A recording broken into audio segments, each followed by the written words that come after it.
평생 번 돈이 이게 전부가 됐습니다. 지금 이 이야기 부처님도 함께 듣고 계십니다. 여러분 마음속 아픔 부처님이 다 알고 계세요. 구독 누르시면 부처님이 자식한테 복을 내려주십니다. 요즘 뉴스 보셨습니까? 환율이 480원을 넘었습니다. 물가는 천정부지로 치솟고 서민들 장바구니는 날이 갈수록 가벼워지고 있습니다. 그런데 말입니다. 진짜 무서운 건 따로 있습니다. 자식한테 없다고 말 못하는 70대 부모들의 빈 통장입니다. 오늘 제가 들려드릴 이야기, 남의 이야기가 아닙니다. 어쩌면 지금 이 영상 보고 계신 당신의 이야기일 수도 있습니다. 평생 자식 뒷바라지 하느라 정작 내 노후는 준비 못하신 분, 자식이 어렵다고 하면 없는 돈도 만들어서 보내신 분, 그러고도 자식한테 엄마 덕분에 한마디 못 들으신 분, 오늘 이 이야기 끝까지 들으시면 아마 많이 우실 겁니다. 하지만 약속드립니다. 울고 나면 마음이 한결 가벼워지실 겁니다. 자, 이제 시작하겠습니다. 내 이름은 순자, 올해 72입니다. 경상도 작은 마을에서 태어나 19에 시집와서 53해를 이 서울 땅에서 살았습니다. 남편은 5년 전에 먼저 갔고 지금은 혼자 반지하 월세방에서 삽니다. 월세 35만 원. 그거 내고 나면 남는 게 별로 없어요. 그래도 젊어서는 안 그랬습니다. 남편이 공장에서 일하고 나는 시장에서 채소 장사를 했어요. 새벽 4시에 일어나서 도매시장 가고 밤 9시까지 가게 지키고 하루에 4, 5시간밖에 못 잤습니다. 그렇게 번 돈 어디 썼겠습니까? 아들 둘, 딸 하나, 3남매를 키웠습니다. 큰아들 민수는 공부를 곧잘 했어요. 고등학교 때 반에서 3등 안에는 들었습니다. 그 애 대학 보내려고 나는 금반지 팔았습니다. 시어머니한테 물려받은 건데 아깝다는 생각도 못했어요. 아들 앞길 열어주는 건데 뭐가 아깝겠습니까? 둘째 딸 미영이는 얌전한 애였어요. 말없이 집안일 돕고 오빠 동생 챙기고 그 애는 대학 대신 취직했습니다. 엄마 나는 괜찮아. 오빠 뒷바라지나 해. 그 말 들을 때 얼마나 가슴이 아팠는지. 막내 준호는 막둥이라 좀 응석바지로 컸어요. 그래도 착한 애였습니다. 엄마 생일이면 꼭 카네이션 사다 줬어요. 그때는 몰랐습니다. 그 착한 애들이 크면서 어떻게 변할지. 애들 어릴 때가 제일 행복했습니다. 명절이면 온 가족이 모여서 송편도 빚고 전도 부치고 남편은 애들 데리고 윷놀이하고 나는 부엌에서 그 모습 보면서 웃었습니다. 야, 조심해라. 상 엎어진다. 아빠 이겼다. 엄마, 아빠 이겼어. 그 웃음소리가 지금도 귓가에 맴돕니다. 그때는 돈이 없어도 행복했어요. 가진 건 없어도 가족이 있었으니까. 식탁에 둘러앉아 밥 먹는 것, 그게 얼마나 큰 행복인지 그때는 몰랐습니다. 애들이 크고 하나둘 집을 떠나면서 뭔가 달라지기 시작했습니다. 큰아들은 대학 졸업하고 취직했는데 전화가 뜸해졌어요. 엄마, 나 바빠. 나중에 연락할게. 나중에. 그 나중에가 언제인지 아직도 모르겠습니다. 딸은 시집가고 막내는 군대 갔다 와서 제 갈 길 갔습니다. 어느 날 문득 정신 차려보니 그 북적대던 집에 나 혼자 남았습니다. 남편은 옆에 있었지만 우리 둘 다 늙어가고 있었습니다. 그리고 5년 전 남편마저 떠났습니다. 폐암이었습니다. 발견했을 때는 이미 늦었어요. 임종 자리에서 남편이 그러더라고요. 순자야, 미안해. 고생만 시켰네. 나는 그 말에 대답을 못했습니다. 눈물만 흘렸어요. 그런데 진짜 힘든 건 그때부터 시작이었습니다. 남편 장례 치르고 나니 정말 아무것도 없더라고요. 남편 병원비에 거의 다 썼습니다. 남은 건 이 반지하 월세방하고 통장에 3천만 원. 그게 내 전 재산이었습니다. 장례식장에서 큰아들이 그러더군요. 엄마, 걱정 마. 우리가 모실게. 그 말이 얼마나 고맙던지. 아, 내가 헛고생은 안 했구나. 그런데 말입니다. 장례 끝나고 한 달도 안 돼서 아들이 전화했습니다. 엄마, 나 좀 급한 게 있어서. 아들이 말하더군요. 엄마, 나 사업 시작하려고 하는데 초기 자금이 좀 모자라. 500만 원만 빌려줄 수 있어? 500만 원. 남편 떠나고 한 달 만에. 아직 마음 추스르지도 못했는데 그래도 아들인데 사업 시작한다는데. 그래, 보내줄게. 그렇게 첫 500만 원이 나갔습니다. 3개월 뒤에 또 전화가 왔습니다. 엄마, 사업이 생각보다 어려워. 300만 원만 더. 또 보냈습니다. 6개월 뒤에 또. 엄마 이번만. 진짜 이번만. 그 이번만이 몇 번인지 세다가 포기했습니다. 큰아들만 그런 게 아니었습니다. 딸 미영이한테서도 연락이 왔어요. 엄마, 남편이 실직했어. 애들 학원비가 밀렸는데 좀만 도와줄 수 있어? 미영이, 대학도 안 가고 오빠 뒷바라지 하던 애. 시집 가서도 고생하는 애. 그 애한테 어떻게 없다고 합니까? 손주들 학원비 명목으로 200만 원, 300만 원. 줄 때마다 미영이가 그러더라고요. 엄마, 고마워. 꼭 갚을게. 쓴 웃음. 그 돈 아직도 못 받았습니다. 받을 생각도 없어요. 내 새끼한테 준 건데 뭘 받습니까? 근데 문제는요. 안 받아도 괜찮은데 남는 게 없다는 겁니다. 막내 준호, 그 애가 작년에 결혼한다고 했습니다. 엄마, 나 결혼해. 얼마나 기뻤는지 모릅니다. 막둥이가 장가를 가다니. 그래, 축하한다. 예쁜 애 만났구나. 그런데 한마디 더 하더군요. 근데 엄마, 전세금이 좀 모자라서 3천만 원만 보태줄 수 있어? 3천만 원. 긴 침묵. 그때 내 통장에 남은 돈이 이 800만 원이었습니다. 다 합쳐도 안 되는 돈. 엄마가 있는 대로 보태줄게. 그렇게 이 500만 원을 보냈습니다. 남은 돈 300만 원. 그게 내 노후 전부가 됐습니다. 목소리 떨리며 그날 밤 텅 빈 통장 보면서 한참을 울었습니다. 평생 번 돈이 다 어디 갔나?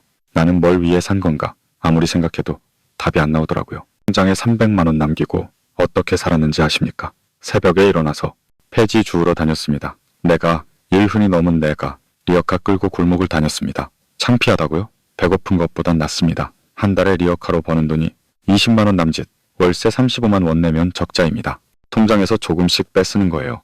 그러다 보니까 300만 원이 200만 원 되고 200만 원이 100만 원 되더라고요. 자식들한테 말할 수 없었습니다. 엄마, 힘들다. 그 말이 안 나오더라고요. 평생 주기만 했지 받아본 적이 없어서 왜 여름이었습니다.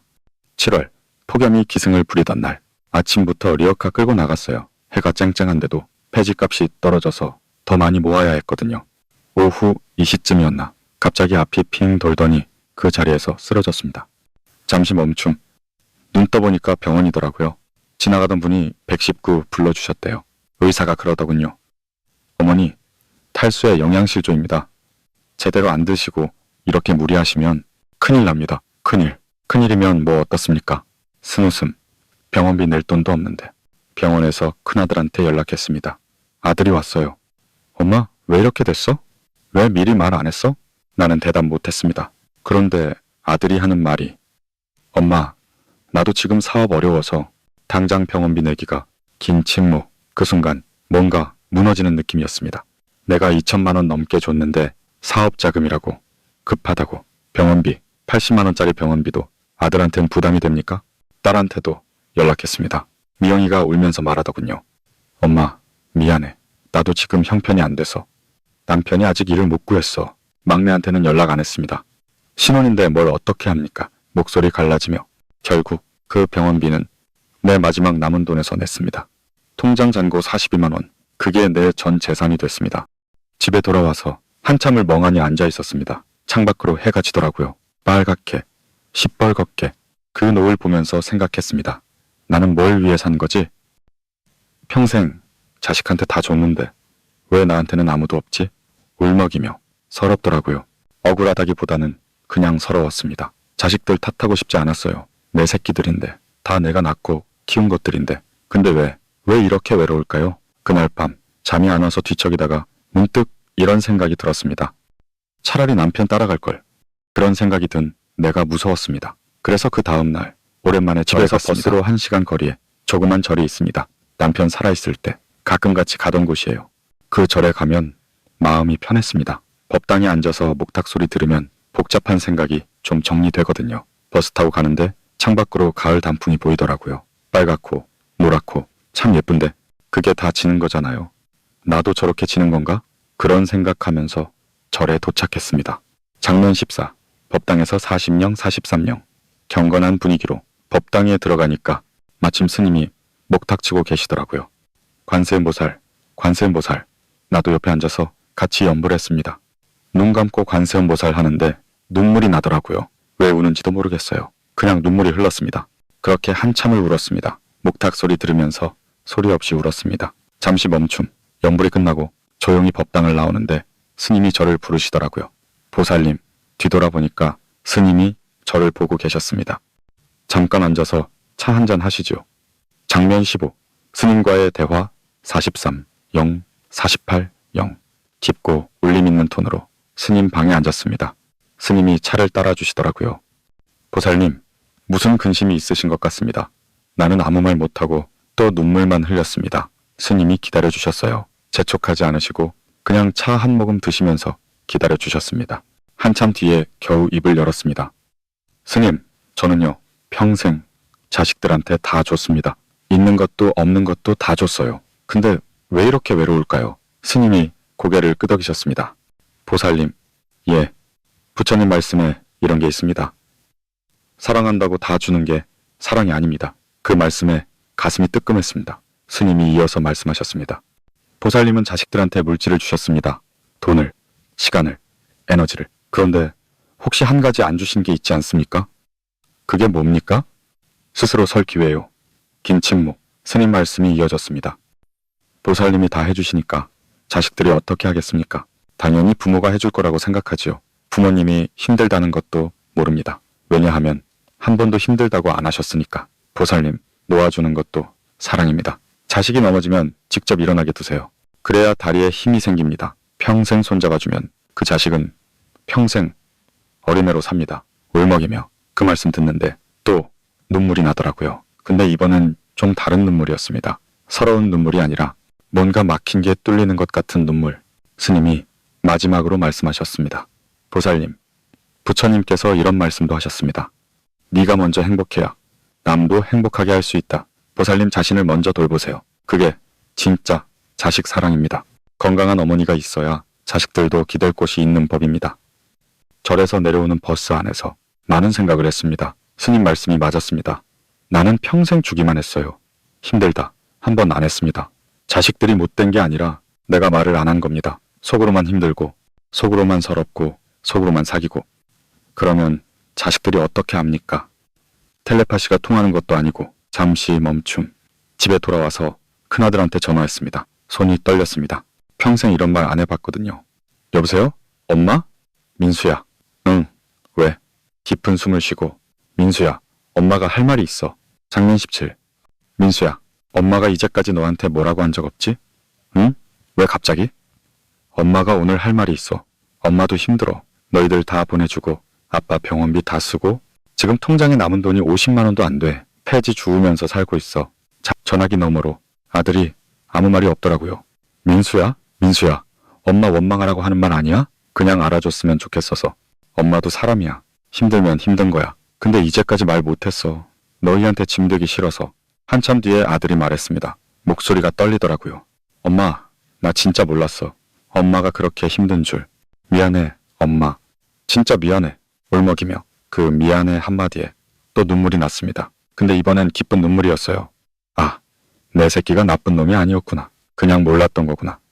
그 전화 이후로 많은 게 달라졌습니다. 아들이 매달 생활비를 보내기 시작했어요. 많지는 않아요. 50만 원. 근데 그거면 월세 내고 밥은 먹을 수 있습니다. 딸 미영이도 주말마다 전화해요. 엄마, 밥은 먹었어? 병원은 다녀왔어?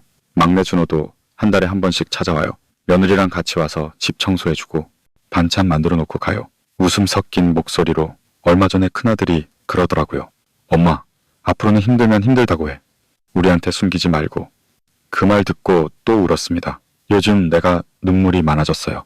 근데 이젠 슬픈 눈물이 아닙니다. 감사한 눈물입니다. 스님 말씀대로 놓아주니까 오히려 돌아오더라고요. 주먹 꽉 쥐고 있을 때는 안 오던 것들이 손 펴니까 오더라고요. 지금 저는요, 여전히 반지하에 삽니다. 근데 예전이랑은 달라요. 아침에 일어나면 절에 갑니다. 집 근처에 조그만 포교당이 있거든요. 거기서 다른 보살님들이랑 같이 연불하고 차 마시고 점심때는 집에 와서 아들이 보내준 쌀로 밥 해먹고 오후에는 산책해요. 리어카 끌고 다니던 골목을 이제는 느긋하게 걸어요. 폐지는 안 주워요. 아들이 그러더라고요. 엄마, 이제 그만해. 내가 보태줄게. 잠시 멈춤. 예전에는 아직 할 수 있어 그랬는데 이제는 고맙다 그럽니다. 받는 것도 연습이 필요하더라고요. 지금 이 이야기 들으시는 분들 혹시 나처럼 자식한테 다 주고 또 힘들다는 말 못하고 계신 건 아닙니까? 혹시 나처럼 괜찮아, 엄마는 괜찮아 그렇게 속으로만 사귀고 계신 건 아닙니까? 잠시 멈춤. 스님 말씀이 맞습니다.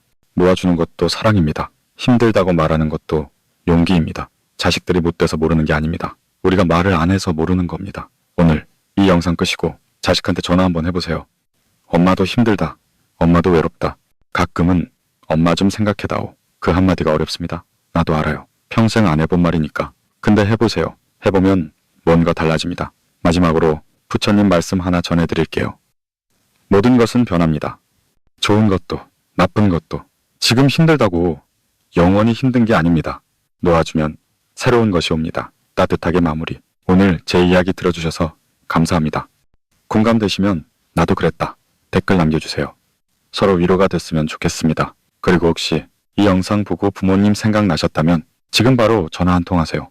엄마 고마워. 아빠 사랑해. 그 한마디가 부모한테는 세상 전부입니다. 감사합니다. 부처님 가피 함께 하시길 빕니다. 관세음보살. 오늘 제 이야기 끝까지 들어주셨네요. 감사합니다. 공감되셨으면 나도 그랬다 댓글 남겨주세요. 서로 위로가 됐으면 좋겠습니다. 아직 구독 안 하신 분 지금 구독 누르시면 자식한테 3일 안에 좋은 소식 옵니다. 부처님 가피입니다. 믿어보세요. 그리고 이 영상 자식한테 한번 보내보세요. 말로 못한 마음 이 영상이 대신 전해줄 겁니다. 다음 영상에서 또 뵙겠습니다. 관세음보살